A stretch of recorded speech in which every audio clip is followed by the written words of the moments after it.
Excuse me. Excuse me. What in the world are you thinking? Mean Gene, the first thing you need to do is to tell these people to shut up if you want to hear what I gotta say.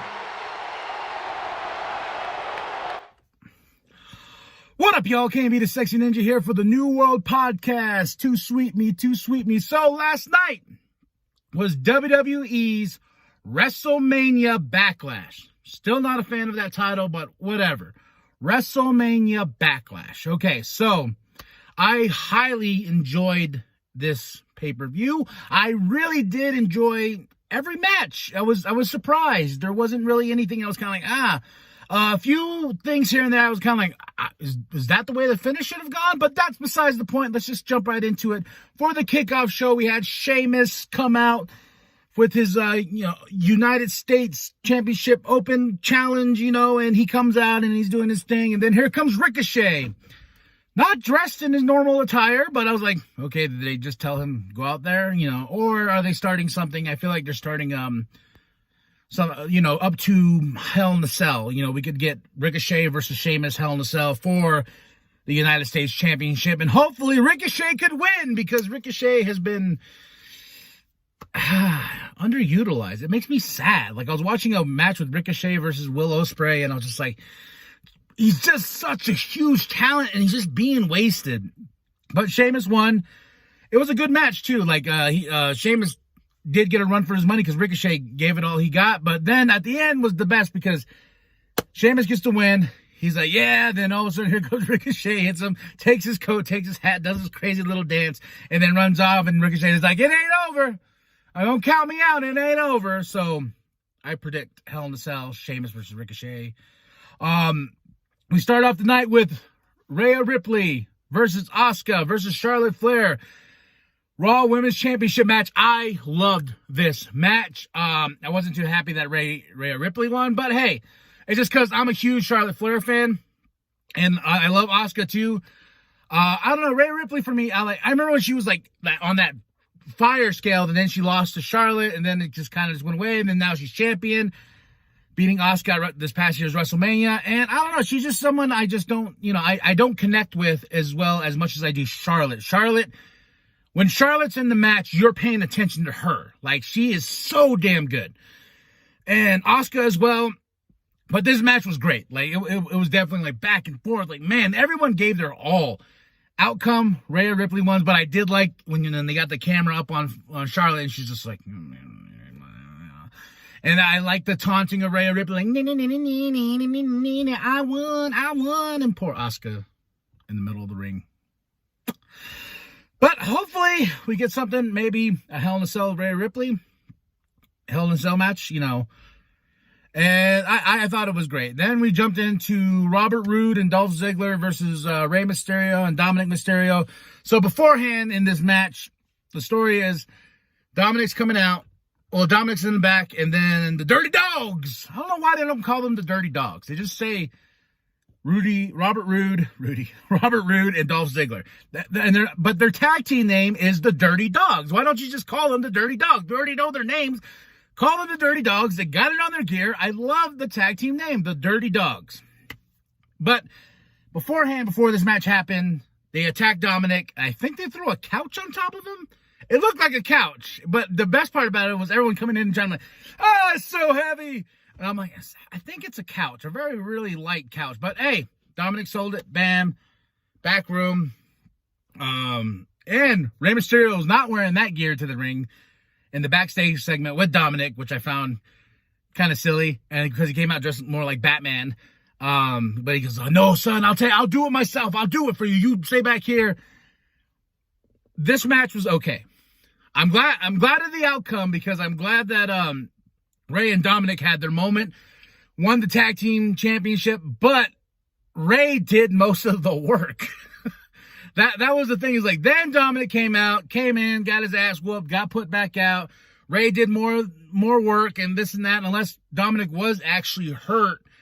And that's why Rey went out there alone until Dominic came in, blah, blah, blah. But it was a nice little back and forth. And I love Ziggler and Rude. They're a great tag team. They're great heels. They know how to get heat. And then the outcome came.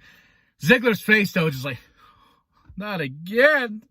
Third time in a row I've lost him. Oh, my gosh. The Mysterios. But I hope to keep this feud going, though.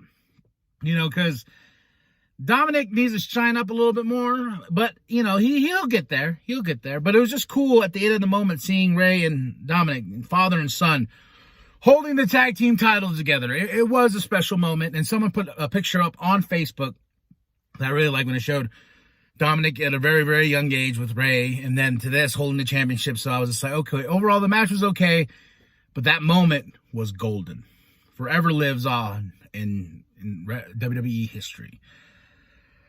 Whew. And then we got into this match right here. It blew up the internet. It did blow up the internet. Everyone claiming ECW storyline being this, but it was I just more of a promotion for the movie Army of the Dead by Zack Snyder.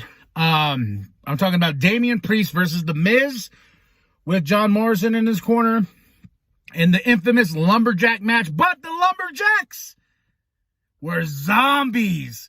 Yes, I was just because when John was, I'll go take care of it. Don't worry, Miz. I'll go talk to the lumberjacks. Knocks on her door, and then it says lumberjacks on the door. Opens, and it's zombies. And I was like, please tell me that really is the lumberjacks. Please tell me that really is the lumberjacks.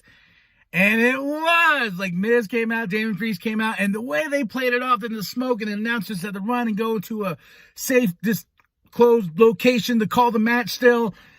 And I loved every aspect of this. The match itself was okay, but the whole zombies was great.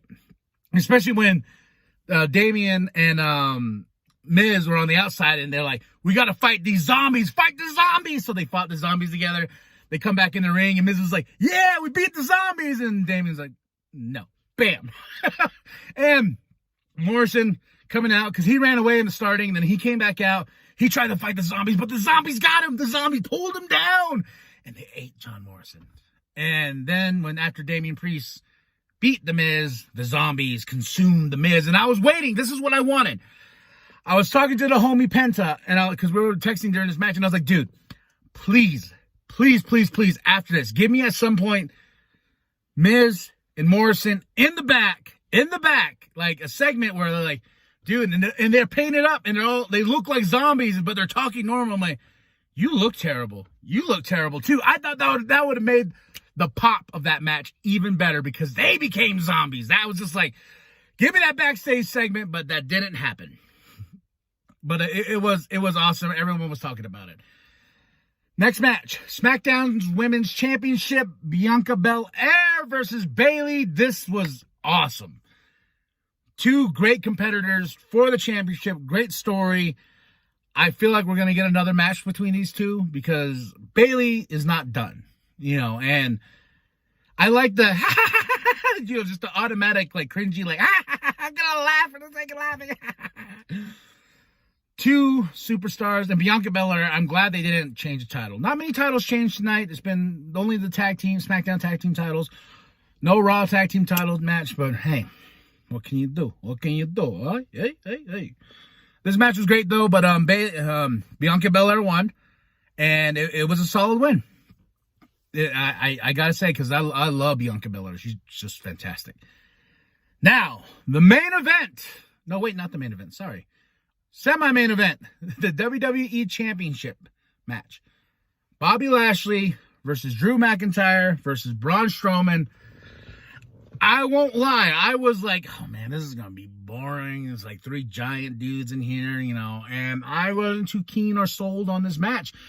I was in aspects because I love Bobby. Bobby's my boy, man. And I just, I feel like Drew kind of, he's not as hot as he was when he started. Braun is Braun. The monster, don't call me stupid, And that I will say there's a great backstage segment where MVP is being interviewed, and then he goes, he's about to say stupid, but then he's like, intellectually not really there. I laughed so hard because I was like, yes, because don't call Braun stupid. You call Braun stupid, he's going to get crazy. But the match, completely like, whoa. There was a great spot where Bobby went through the stage, bam. These guys just gave it their all. I'm not going to lie. These guys just went out, and Bobby winning, great. Keep that title on Bobby. I feel like we're going to get a Hell in a Cell match for Bobby and McIntyre, like finally finishing this feud, then we can move on. I find it weird, though, that Hell in a Cell is the next pay-per-view. I find that odd because I'm like, it's October. Usually Hell in a Cell is October. I know you're trying to switch things up, but Hell in a Cell is just like going to be the point of like breaking, stopping like storylines so we can build a SummerSlam and stuff like that. So I don't know. What do you think? I don't like that Hell in a Cell is the next pay-per-view. I just don't. So we shall see. But like I said, these guys gave it their all in this match and surprised the hell out of me. So, overall, you know, I really did enjoy it. I feel like, Bobby, of course, should have won. Now, the main event. The one I was looking forward to the most on this card, besides the Raw Women's Championship match, the Universal Championship match between Roman Reigns and Cesaro, and no Usos, because they've been playing with that storyline back and forth, and Jimmy Uso's nobody's bitch. I love that shirt. I need that shirt. Gotta have that shirt. And before Jay could come out, Jay, he goes like, he tells him like, yo, man, you're acting like your brother. Get out of here. Hands down, the match of the night. Cesaro is a beast. Cesaro has been a beast. I have been a huge fan of the Swiss Superman for a very long time. Back in the day when he was Claudio, you know, on the Independence, this dude can go. And I'm just surprised that so many people are like, oh my God, Cesaro's awesome. I'm like, he's been awesome, but no one's given him the opportunity to show how awesome he is.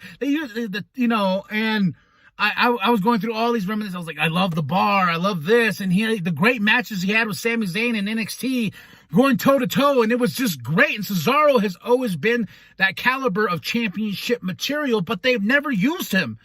I hope he gets another shot because he probably gave Roman Reigns his best match. Even though as much as I love the Daniel Bryan Roman Reigns match, I feel like this topped that because Cesaro pushed Roman to take it up to the next level. And when he got him and Cesaro got out that first time, I was like, oh, you know, and I was just like, oh, I was on the edge. I felt like Cesaro was going to win. That's how much, like, I was so, like, in depth into this match. I was like, maybe Cesaro could win. Maybe. Boom, boom, boom, false finish. Bam, bam, bam, bam, thank you, ma'am. And then all of a sudden, who reigns supreme? It is Roman Reigns. Nice, clean win. Choked out Cesaro. Boom. Then we moved on. Then Seth Rollins comes out. Thought a face turn, but that wouldn't have made sense because he does not like Cesaro. So what does Seth Rollins do? Seth freaking Rollins! He beats the snot out of Cesaro in that chair spot. Bam! I was like, oh, that hurt me. That hurt me tremendously. I can't even talk because it was just so devastating. And I feel like that is definitely a Hell in a Cell match. Like, to blow off the final, like, Cesaro, like, you know what? I am getting rid of you. And we are done. And it is hot as a bucket in here. And plus, too, I just got done working out. But it was definitely a match that I feel like it should get, like, 20 stars with Cesaro and Roman Reigns. Because that was damn awesome. And if you don't agree with me, you don't agree with me. But overall, I would give the total show, out of 5 stars, I would give it a solid 4. A solid 4. There was a few things here and there that were kind of like, oh, that okay. Felt like that was a botch or this and that. But overall, yeah, a solid 4 out of 5. I would give WrestleMania Backlash, and I just don't understand why you couldn't just call it Backlash. But, you know, Great stuff. A solid pay-per-view. Hopefully moving forward we get more solid pay-per-views, but we know the WWE's run, but you know what I'm saying. I enjoyed it. I highly enjoyed it. I would say go back and watch it on Peacock because I'm definitely going to rewatch the Roman Reigns and Cesaro match because that was an instant classic for me. It delivered on all levels, and it was really cool to see Mick Foley say, I'm a Cesaro guy. I'm like, damn right! Everybody needs to be a Cesaro guy because Cesaro, He's going to get his, and hopefully this year he becomes the WWE champion we deserve. Okay. Tell me what you thought of WrestleMania Backlash, and tell me what you thought of all the matches. What was your favorite? For me, the highlight was Roman and Cesaro. That's it. That's all. And after that, you're going to like and subscribe. You're going to share with your grandma. Share with your grandpa. Share with the bum down at Walmart. And that, you're going to sweet me. All right, y'all. I'm out of here. KMB The Sexy Ninja. Peace.